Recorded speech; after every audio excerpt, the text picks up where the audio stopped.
Good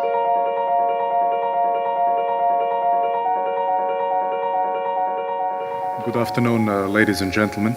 It's a pleasure to be here. I have about 55 minutes to tell you everything what's going on in the world. First, I will start with some economic issues, and the first takeaway for you today is don't have too much hope that Europe will be doing well in the next few years. The second thing is that you will continue to see an economic rise of emerging markets.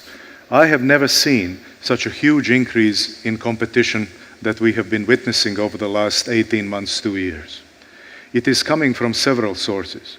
One, be aware that when you go abroad, the first point you keep in mind is that large multinational companies are all enthusiastic about all international markets, particularly growth markets in the emerging arena.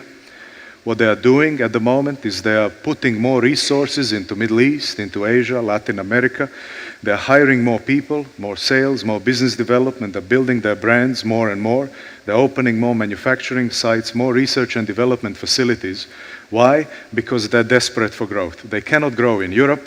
They're struggling to grow in the United States, and they're struggling to grow in Japan. So my big advice right at the beginning is that when you go to any new location, please make sure that you invest some money into investigating who is already on the ground in a given country. First of all, every continent at the moment is growing a little slower than it was in 2010, 2011. So we are doing austerity programs, and you know austerities programs should be done when there is very good growth. If you do austerity programs when corporations are not buying and they are scared, and if a private consumer is scared as well, somebody has to spend. And that somebody, at least for a few months, has to be government.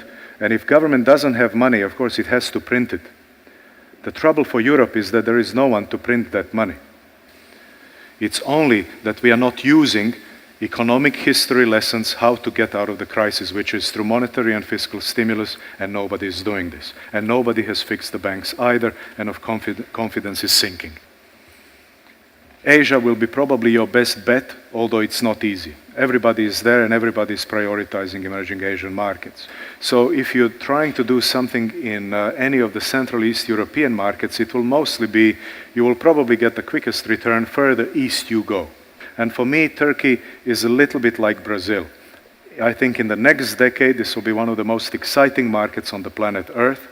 And it's worth exploring. It's very tough and competitive, but it's sizable.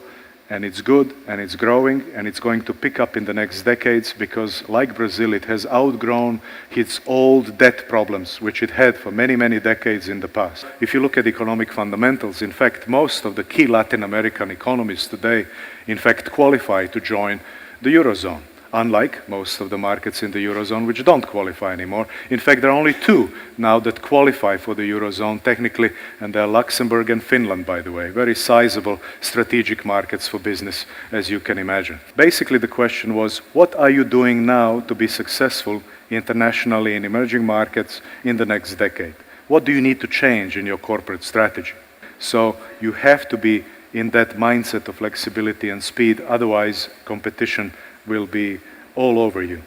So if you're a medium-sized company, think about having your head of Middle East and Africa somewhere, think of your Latin America head somewhere, your Asia head somewhere, Central Eastern Europe head sitting somewhere, and then running all of your businesses and brands rather than just having business unit heads deciding from your central location.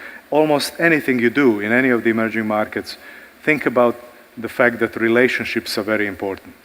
So at least a one-man and the dog office is something that will help you. I think your primary goal should be to sustain the business, not only have a few shipments and then fade away. In my opinion, it's in fact better to go to a few markets and do them properly, proper investigation, proper understanding where you're going, proper positioning of the product, invest some money in brand building, and make sure your business is going to last and grow gradually year after year, rather than spreading yourselves too thin and relying purely on your local partner to run the business for you. I wish you all the best in your internationalization strategy, and good luck with all the strange markets sometimes. And thanks very much for your attention. Thank you.